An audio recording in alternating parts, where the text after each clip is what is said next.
Hi, this is Madison. I'm going to be reading Chapter 3 of My Father's Dragon by Ruth Stiles, Gannett.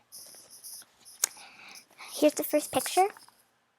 2 men and the 3 bags saying cranberry. Now, Chapter 3. My father finds the island. My father hid in the hold for 6 days and nights. Twice he was nearly caught when the ship stopped to take on more cargo, but at last he heard a sailor say that the next port would be Cranberry and they'd be unloading the wheat there.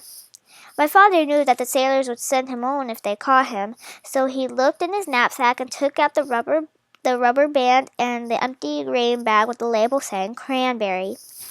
At the last moment, my father got inside the bag, knapsack and all, folded the top of the bag inside, and put a rubber band around the top.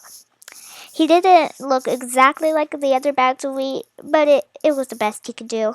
Soon the sailors came to unload. They lowered a big net into the hold and began moving the bags of wheat. Suddenly a sailor yelled, "Great Scott! This is the queerest bag of wheat I've ever seen. It's all lumpy-like, but the label says it goes to Cranberry." The other sailor looked at the bag too. My father, who was in the bag of course, tried even harder to look like a bag of wheat. Then the other sailor felt the bag, and he just happened to get hold of my father's elbow. "I know what this is," he said. "It's a bag of dried corn on the cob." And he dumped my father into the big net with all the bags of wheat. This all happened in the late afternoon, so the merchant in Cranberry who had ordered the wheat didn't count his bags until the next morning. He was a very punctual man and never late for dinner. The sailors told the captain, and the captain wrote down on a piece of paper that they had delivered 160 bags of wheat and 1 bag of dried corn on the cob. They left the piece of paper for the merchant and sailed away that evening. My father heard later that the merchant spent the whole day counting and recounting the bags and feeling each one, trying to find the dried corn on the cob. He never found it because as soon as it got dark, my father climbed out of the bag, folded it up, and put it back in his knapsack. He walked along the shore to a nice sandy place and lay down to sleep. My father was very hungry when he woke up the next morning. Just as he was looking to see if he had anything left to eat, something hit him on the head. It was a tangerine. He had been sleeping right under a tree full of big, fat tangerines. And then he remembered that this was the island of Tangerina. Tangerine trees grew wild everywhere. My father picked as many as he had room for, which was 31, and started to go off to find Wild Island. He walked and walked and walked along the shore, looking for the rocks to join the 2 islands. He walked all day, and once he met a fisherman and asked him about Wild Island. The fisherman began to shake, and he couldn't talk for a long while. Oh, here's the picture. Sorry, my finger's blocking. It's Elmer Elevator, and he's sleeping under a tangerine tree. Okay. Sorry, let me read from the... It says, couldn't talk for a long while. It scared him that much just thinking about it.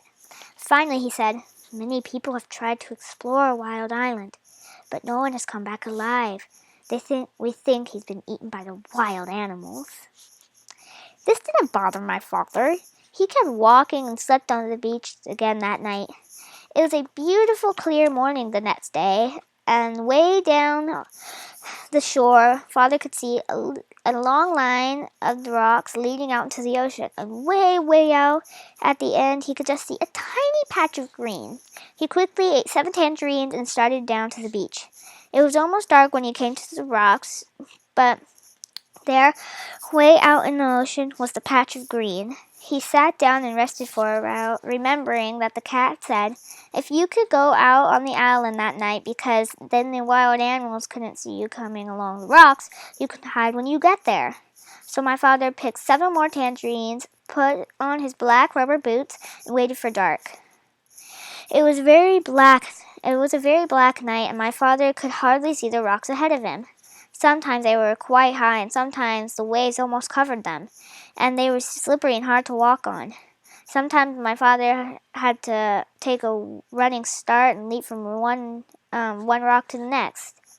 After a long while, my father began to hear a rumbling noise.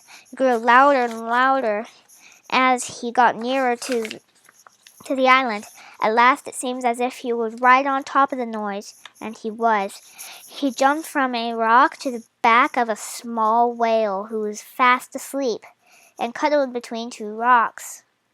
The whale was snoring and making more noise than the steam shovel, so it never heard my father say, "Oh, I didn't know that was you," and it never knew my father had jumped onto its back by mistake.